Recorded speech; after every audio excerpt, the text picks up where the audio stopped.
This super moist espresso pound cake has a kick of caffeine, so it is not suitable for kids. I love coffee, so I really loaded it up. Not only is there a strong coffee flavor in the cake, the simple confectioner's glaze also has coffee in it. You will love this cake. The crumb is soft and tight, and the cake just melts in your mouth. First, cream together 2 sticks of softened butter with 1.5 cups of sugar until pale and fluffy.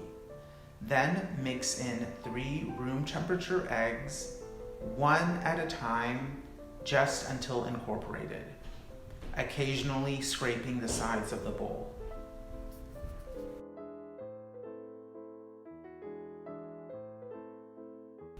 Now mix in a teaspoon of vanilla. Now add 200 grams of cake flour mixed with a half teaspoon of baking powder, alternating with a half cup of buttermilk mixed with 5 to 6 packets of instant espresso.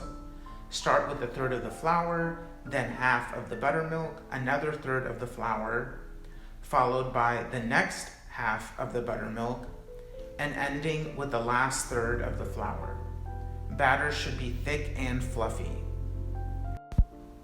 I wasn't able to take a video of the finished batter.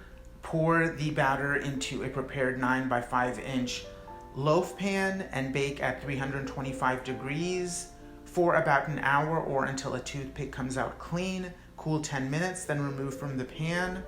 To make the icing, simply combine a few tablespoons of water with 1 packet of espresso and combine that with some sifted powdered sugar and pour that over the cooled cake.